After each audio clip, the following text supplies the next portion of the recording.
ഭാഗം 2. ഞാൻ ജമുക്കാളം ശരിപ്പെടുത്തി. പാത്രങ്ങൾ മൂലയിൽ വെച്ചു. സന്ധ്യ മയങ്ങി വരികയാണ്.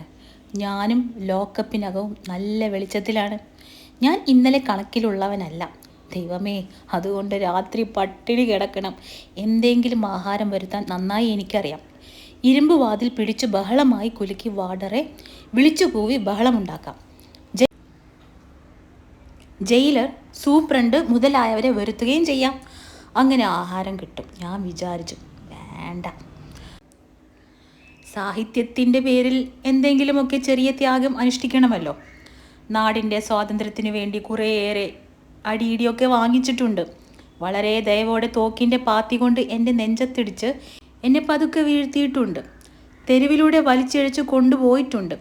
അങ്ങനെ കുറേ പ്രാവശ്യം ജയിലിലും കിടന്നു. ഇനിയോ? അങ്ങനെ ഇരുന്ന് ഞാൻ ശ്രദ്ധിച്ചു. സ്ത്രീയുടെ ചിരി കേൾക്കുന്നില്ല. പെണ്ണിൻ്റെ മണം അനുഭവപ്പെടുന്നില്ല. എന്താണ് കാരണം? ഞാനിരിക്കുന്നത് പെൺജയിലിന് അടുത്ത് താനും. നീ എവിടെയാണ് പെണ്ണേ? പെണ്ണിൻ്റെ ആ ആദിമമായ മണം ഒരു പക്ഷേ എൻ്റെ ഭാവനയായിരിക്കുമോ? പണ്ട് അനന്തകോടി മന്വന്തരങ്ങൾക്ക് മുൻപ് ആദമായി ഏദൻ തോട്ടത്തിൽ ഉണർന്നപ്പോൾ അനുഭവപ്പെട്ട ഹവ്വയുടെ അത്ഭുതകരമായ മണം എൻ്റെ ആത്മാവിൽ സംഭരിച്ചു വെച്ചിരിക്കുന്നതായിരിക്കാം. മരുഭൂമിയിൽ ദാഹിച്ചു വലഞ്ഞ തളർന്ന യാത്രക്കാരൻ കാണുന്ന തെളിനീർ തടാകം വെറും മരീചിക. അതുപോലെ എല്ലാം മാഞ്ഞുപോയി. പക്ഷേ ഉണർന്ന ആത്മാവ്, വിടർന്ന നാസാരന്ധ്രങ്ങൾ, പൊട്ടാൻ പോകുന്ന ഹൃദയം. തന്നെ എവിടെ ആ മനോഹര ശബ്ദം? എവിടെ എവിടെ ആ മാദക പരിമളം? ഞാൻ ഇരുമ്പഴികളിലൂടെ വെളിയിലേക്ക് നോക്കി. വെളിച്ചത്തിൻ്റെ ഉഗ്രത കാരണം ഒന്നും കാണാൻ വയ്യ. ലോകത്തെ ഇരുൾ മൂടി കഴിഞ്ഞു. എന്നാൽ ഇരുട്ടിന് ശരിക്കും കാണാനും വയ്യ. ഒന്ന് മനസ്സിലായി, ഞാനിതുവരെ ഇരുട്ട് കണ്ടിട്ടില്ല. ഒന്നും കാണാൻ കഴിയാത്ത അത്ഭുതകരമായ ആദിമമായ കൂരിരുളെ, അന്തമില്ലാത്ത ആകാശവിശാലതയിൽ മിന്നി മിന്നി തിളങ്ങുന്ന നക്ഷത്രകോടികളെ, ചന്ദ്രികാ ചർച്ചിതമായ മോഹനരാവേ, നിങ്ങളെ ഞാനിതുവരെ കണ്ടിട്ടില്ലല്ലോ. ഇത് ശരിയല്ല. കണ്ടിട്ടുണ്ട്, എല്ലാം ഞാൻ കണ്ടിട്ടുണ്ട്. വേണ്ടത്ര ശ്രദ്ധിച്ചിട്ടില്ലെന്ന് മാത്രം. രാത്രിയുടെയും മറ്റും സൗന്ദര്യം ആര് വകവയ്ക്കുന്നു? ആര് ശ്രദ്ധിക്കുന്നു? യാമിനി ഓർത്തപ്പോൾ പണ്ടത്തെ ഒരു സുന്ദരമായ രാത്രി ഓർമ്മ വന്നു.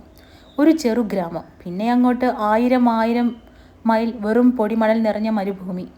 ചക്രവാളം, മഹാചക്രവാളം നിറയെ ഇതുപോലെ ഒരു സന്ധ്യ. ഞാൻ ആ മരുഭൂമിയിലേക്ക് ഇറങ്ങി. ഏതാണ്ട് ഒരു മൈൽ നടന്നു കാണും. ചുറ്റും വെൺപട്ട് വിരിച്ചതുപോലെ മണൽപ്പരപ്പ് മാത്രം. ഞാൻ ആ മഹാപ്രപഞ്ചത്തിൻ്റെ ഒത്ത നടുക്ക് തനിച്ച് തലയ്ക്ക് മീതെ കയ്യെത്തിച്ചു തൊടാവുന്ന ഉയരത്തിൽ തെളിവേറിയ പൂർണ്ണചന്ദ്രൻ. കഴുകി വെടിപ്പാക്കിയ നീലാകാശം, പൂർണ്ണചന്ദ്രനും നക്ഷത്രങ്ങളും, വളരെ മുഴുപ്പോടെ തിളങ്ങുന്ന നക്ഷത്രങ്ങൾ, കോടി അനന്തകോടി എണ്ണമില്ലാത്ത നക്ഷത്രങ്ങൾ, പൂർണ്ണവൃത്തത്തിൽ ചന്ദ്രൻ, നിശബ്ദ പ്രപഞ്ചം. എന്നാൽ ഏതോ ദിവ്യമായ നിശബ്ദ സംഗീതം പോലെ നാദബ്രഹ്മത്തിൻ്റെ അനന്തമായ വിഭ്രമം. എല്ലാം അതിൽ മുഴുകിപ്പോയിരിക്കുന്നു. ആനന്ദാത്ഭുതത്തോടെ ഞാൻ നിന്നു. എൻ്റെ അത്ഭുതവും ആനന്ദവും കണ്ണുനീരായി മാറി. ഞാൻ കരഞ്ഞു. ആവതില്ലാതെ ഞാൻ കരഞ്ഞുകൊണ്ട് മനുഷ്യരുടെ ഇടയിലേക്ക് ഓടി. ലോകാലോകങ്ങളുടെ സൃഷ്ടാവേ, എന്നെ രക്ഷിക്കേ. എനിക്കിതെന്നിൽ ഉൾക്കൊള്ളാൻ തീരെ കഴിയുന്നില്ല. നിന്റെ മഹാപ്രാഭവം, ഈ മഹാത്ഭുതം. ഞാൻ വളരെ ചെറിയ ഒരു ജീവിയാണല്ലോ. എനിക്ക് വയ്യ. എന്നെ രക്ഷിക്കേ. പിന്നീട് എനിക്ക് ഓർമ്മ വരുന്ന ജയിൽ വാർഡൻ രാവിലെ വന്ന് താഴു തുറന്ന് ഇരുമ്പഴികളിൽ പിടിച്ചൊന്ന് കുലുക്കിയപ്പോഴാണ്. സലാം പ്രപഞ്ചമേ. ഞാൻ എണീറ്റു. കഷ്ണം ബീഡിയും കത്തിച്ചുപോയി. രാജകീയ മട്ടിൽ തന്നെ പ്രഭാത കൃത്യങ്ങൾ ആരംഭിച്ചു. പല്ലു തേച്ചത് ഒരു ആര്യവേപ്പിൻ്റെ കമ്പ് കൊണ്ടാണ്. പണ്ട് ഞാൻ ഹിമാലയ സാനുക്കളിൽ ഇതുപോലെ ആര്യവേപ്പിൻ കമ്പ് കൊണ്ട് പല്ലുകൾ വൃത്തിയാക്കിയിരുന്നു. പൈപ്പിന് താഴെ നിന്നു രാജകീയ മട്ടിൽ തന്നെ കുളിച്ചു. എന്നിട്ട് ജയില് ഉടുപ്പുകൾ ധരിച്ച് കഞ്ഞിക്കുള്ള പാത്രം എടുത്ത് കഴുകിയിട്ട് നേതാക്കന്മാരെ കാണാൻ പോയി. അവിടെയുള്ളവരെല്ലാം തന്നെ നേതാക്കന്മാരാണ്. എല്ലാവരെയും കണ്ടു കഴിഞ്ഞപ്പോൾ വലിയ ഒരു പാത്രത്തിൽ കഞ്ഞി വന്നു. സമൃദ്ധമായി ചട്നിയും ചേർത്ത് കഞ്ഞി കുടിച്ചു. വാസ്തവത്തിൽ കഴിച്ചത് കഞ്ചോ ആണ്. ഈ കഞ്ചോയുടെ വിധി ശരിക്കും പറയാം. കഞ്ഞിവെള്ളം ആദ്യം കുറേയേറെ അങ്ങ് വലിച്ചു കുടിക്കുക. എന്നിട്ട് ചട്ടിണി ഇട്ട് കുഴച്ച് സ്റ്റൈലനായിട്ട് വാരി വാരി ചോറുണ്ണുക. അതിനുശേഷം കൈ, വായി, പാത്രം ഒക്കെ കഴുകണം. അതിനുശേഷം പച്ചവെള്ളം ലേശം കൂടി കുടിക്കുക. ജീവിതം പരമസുഖം. ഇങ്ങനെ സുഖം വരുത്തിയതിനു ശേഷം ഒരു തീപ്പെട്ടിക്കോൽ രണ്ടായി കീറി ഒരു ബീഡി കത്തിച്ചു വലിച്ചു. അത് കെടുത്തി വെച്ചിട്ട് ജയിലിനകത്തെ ലോകം കാണാനിറങ്ങി. എന്ന് വച്ചാൽ ജയിൽ ആകെ ഒന്ന് സന്ദർശിക്കുക തന്നെ. എനിക്ക് തേയില വേണം, പഞ്ചസാര വേണം, ജയിലാണെങ്കിലും ശകലം ചായ കുടിക്കണം, കടും ചായ മതി. നേതാക്കന്മാരുടെ പക്കൽ തേയിലയുമില്ല, പഞ്ചസാരയുമില്ല. ഒരു ഉഗ്രൻ നേതാവിൻ്റെ കയ്യിൽ രഹസ്യമായി ഇനോസ് ഫ്രൂട്ട് സാൾട്ട് ഉണ്ട്. അതില്ലാതെ അദ്ദേഹത്തിന് പ്രഭാത കൃത്യങ്ങൾ ആരംഭിക്കാൻ തന്നെ വയ്യ. വേറൊരു മോശം നേതാവിൻ്റെ പക്കൽ രഹസ്യമായുള്ളത് കാറൽ മാർക്സിൻ്റെ ക്യാപിറ്റൽ എന്ന തകർപ്പൻ പുസ്തകമാണ്. വേറൊരു രസിക നേതാവിൻ്റെ പക്കൽ രഹസ്യമായി 2 കുത്തുചീട്ടുകളുണ്ട്. എന്നെ ബ്രിഡ്ജ് എന്ന അത്ഭുത കളി പഠിപ്പിക്കാം.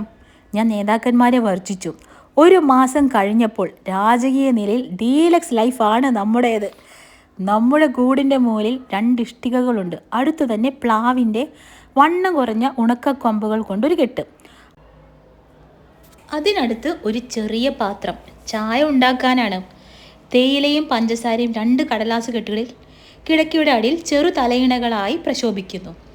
പിന്നെ ഒരു ഡീലക്സ് ചക്കി, ഇഷ്ടംപോലെ ബീഡി, എഴുതാനുള്ള കടലാസുകൾ, പെൻസിൽ, ഒരു വലിയ കത്തി. ഈ കത്തി ജയിൽ സൂപ്രണ്ട് സദയം എനിക്ക് പ്രത്യേകമായി അനുവദിച്ചു തന്നതാണ്. മാവ് പതിവയ്ക്കുക, ഒട്ടിക്കുക, ചെടികൾ നട്ടുവളർത്തുക എന്നീ കലയിൽ നൈപുണ്യമുണ്ടെന്ന് അദ്ദേഹത്തിന് മനസ്സിലായി. എൻ്റെ ലോക്കപ്പ് എന്ന ചെറു ജയിലിൻ്റെ നേരെ മുൻവശത്തു ദീർഘചതുരത്തിൽ ഒരു മുറ്റമുണ്ടാക്കിയിട്ടുണ്ട്. മുറ്റത്തിൻ്റെ അതിരുകൾ മുഴുവനും വിടർന്നു പരിമളം പരത്തുന്ന പനിനീർ ചെടികളാണ്. പിന്നെ ഊണിന് മീൻ വറുത്തത്, കോഴിമുട്ട, കരൾ, ഒരു സ്പെഷ്യൽ ചട്നി. ഒരു ഐശ്വര്യപൂർണമായ രാജകീയ ജീവിതത്തിൻ്റെ തുടക്കം രാവിലെ കഞ്ഞി കൊണ്ടുവരുന്ന മഹാൻ മുതലാണ്. അദ്ദേഹം ഒരു ചുവന്ന തൊപ്പിക്കാരനാകുന്നു എന്ന് പറഞ്ഞാൽ ഒരാളെ കൊന്നിട്ടുണ്ട്. തൂക്കിലിട്ടില്ല, ജീവപര്യന്തം കഠിന തടവ്. വട്ടമുഖവും മന്ദഹസിക്കുന്ന കണ്ണുകളുമുള്ള ഒരു വെളുത്ത തടിയനാകുന്നു അദ്ദേഹം. ഞാൻ കാലത്തെ എണീറ്റു ചില്ലറ കസർത്തെല്ലാം ചെയ്യും. ചെറിയ തോതിൽ ഫയൽ വാനാണല്ലോ. എൻ്റെ പനിനീർ തോട്ടത്തിനടുത്ത് വളരെ ഉയരത്തിൽ പോകുന്ന വണ്ണം കുറഞ്ഞ ഒരു പ്ലാവുണ്ട്. അതിൻ്റെ താഴത്തുള്ള കൊമ്പ് എൻ്റെ തുടയുടെ വണ്ണമുള്ളതാണ്. അത് ഞാൻ ബാറാക്കി അതിലും ചില കസർത്തുകൾ ചെയ്യും. ഇതെല്ലാം കഴിഞ്ഞ് കുളിച്ചു വരുമ്പോൾ അദ്ദേഹം ചിരിക്കുന്ന കണ്ണുകളുള്ള ചുവന്ന തൊപ്പി, എൻ്റെ കഞ്ചോയും ഒരു സ്പെഷ്യൽ ചട്നിയും ലോക്കപ്പ് മുറിയിൽ മൂടി വെച്ചിട്ടുണ്ടാവും. കഞ്ഞി എന്ന ഡിപ്പാർട്ട്മെൻറ്റിലല്ല, ചോറാണ്. എന്നാൽ ചോറാണോ? കുറച്ച് കഞ്ഞിവെള്ളവും ഉണ്ട്. ആദ്യമായി എനിക്ക് കഞ്ഞി ഒഴിച്ചു തന്നപ്പോൾ അദ്ദേഹം പതുക്കെ എന്നോട് പറഞ്ഞു, ആശുപത്രി ഓർഡർലിയെ ചെന്നു കാണണം, ചായ ഉണ്ടാക്കി വെച്ചേക്കും. ഞാൻ ചെന്നു. ഞാൻ കണ്ടു, കറുത്ത മെലിഞ്ഞ ഒരു സിംപ്ലൻ മീശക്കാരൻ, നല്ല വെളുത്ത പല്ലുകൾ, സുന്ദരമായ ചിരി. എൻ്റെ ഒരു പഴയ സ്നേഹിതനാണ്. അദ്ദേഹത്തിൻ്റെ നാട്ടിൽ ഞാൻ താമസിച്ചിട്ടുണ്ട്. അദ്ദേഹം ഒരു തീവെപ്പ് കേസിൽ പെട്ടു. അക്കൂട്ടത്തിൽ 2 ആളുകളെയും കൊന്നിട്ടുണ്ട്. ചുവന്ന തൊപ്പി, ജീവപര്യന്തം കഠിന തടവ്.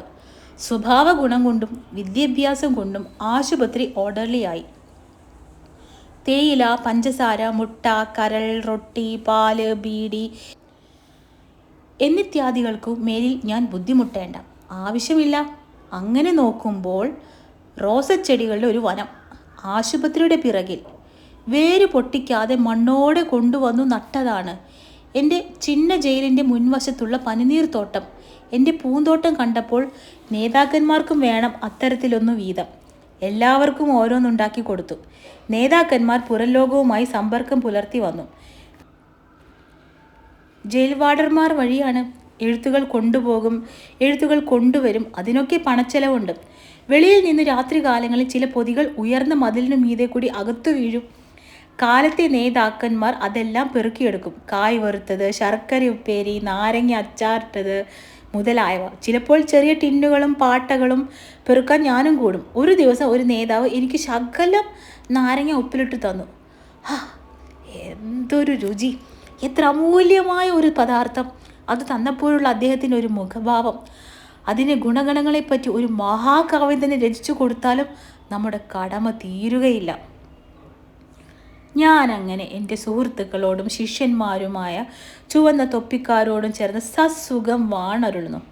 ഒന്നിനും ഒരല്ലലുമില്ല. ചിലപ്പോൾ ഞാൻ പെൺ ജയിൽ ഭാഗത്തേക്ക് നോക്കും. ഭീകരവും പൈശാചികവുമായ മതിൽ. ഞാൻ കേട്ട ചിരി ഓർക്കും, അനുഭവപ്പെട്ട മണവും.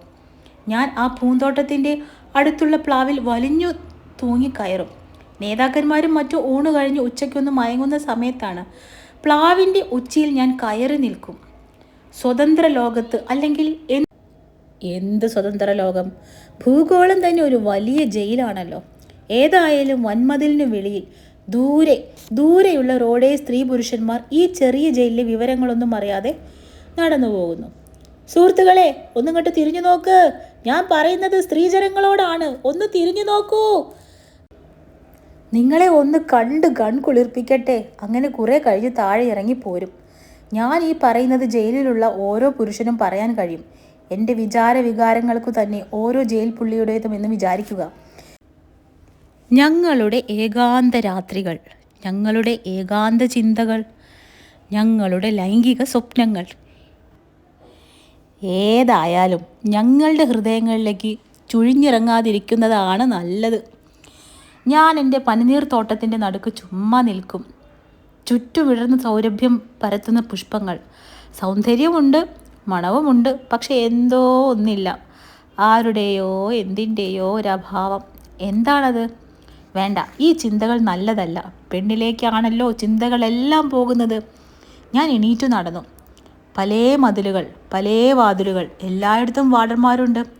വാർഡന്മാരുടെ കണ്ണിൽപ്പെടാതെ ജയിലിൽ ഒന്നും നടത്താൻ സാധ്യമല്ല. ഉയരത്തിൽ നിന്ന് നോക്കാൻ വലിയ ഗോപുരമുണ്ട്. ഞാൻ ആ ഗോപുരത്തിൻ്റെ പരിസരത്തുകൂടി നടക്കുകയാണ്. അപ്പോൾ ഒരു കാഴ്ച കണ്ടു. ഞാൻ നിന്ന് ചിരിച്ചുപോയി. അത്രയ്ക്ക് നല്ലൊരു വരവ്. കൂച്ചു ചങ്ങലകളിട്ട ഒരു മതയാന, അല്ല മനുഷ്യൻ. കറുത്ത തൊപ്പി, വെളുത്ത നീണ്ട ഒത്തവണ്ണമുള്ളൊരു യുവാവ്. തേജോമയങ്ങളായ കണ്ണുകൾ. തല എടുത്തു പിടിച്ച് പിറകോട്ട് വളഞ്ഞ് ബുദ്ധിമുട്ടി നടക്കുന്നു. കഴുത്തിൽ നിന്നു 2 ചങ്ങലകൾ പുറത്തുകൂടി കാലുകളിൽ തളച്ചിരിക്കുന്നു. അതിൻ്റെ വലിവാണ് ആ വളവ്. ജയിൽ ചാടാൻ ശ്രമിച്ച വല്ല കള്ളനുമാണോ? ഞാൻ അടുത്തു ചെന്ന് സ്തബ്ധനായി നിന്നുപോയി. എൻ്റെ ഒരു പഴയ ക്ലാസ്മേറ്റാണ്. ഞങ്ങളുടെ കണ്ണുകൾ നോക്കി, ഞങ്ങളുടെ മനസ്സുകൾ ഓർമ്മിച്ചു. ഞങ്ങൾ ചിരിച്ചു. ഞങ്ങൾ പല വർത്തമാനങ്ങളും പറഞ്ഞു. പിന്നെയും ഞങ്ങൾ ചിരിച്ചു. മൂപ്പർ എന്നെ എങ്ങനെയെങ്കിലും രഹസ്യമായി കാണാൻ ഇറങ്ങി തിരിച്ചിരിക്കുകയാണ്. ഞാൻ ചോദിച്ചു, ആരെങ്കിലും പറഞ്ഞയക്കാൻ വയ്യായിരുന്നോ? നമ്മൾ തമ്മിൽ പരിചയമുണ്ടെന്ന് ആളുകൾ അറിഞ്ഞാൽ നിങ്ങൾക്ക് കുറച്ചിലല്ലേ? നിന്റെ സ്നേഹിതനാണെന്ന് പറയട കള്ള ബടുക്കൂസെ. ഞാൻ പുല്ലേ. ഞാൻ കെട്ടിപ്പിടിച്ചു കവളിൽ ഒരു ചുംബനം വെച്ചു കൊടുത്തു. അത് ഞാൻ ജയിലിലെ ഓരോരുത്തരെയും ചുംബിച്ച പോലെയായി. ഈ ചുംബന വൃത്താന്തം ജയിലാകെ അറിഞ്ഞു. ജയിൽ രോമാഞ്ചം കൊണ്ടു.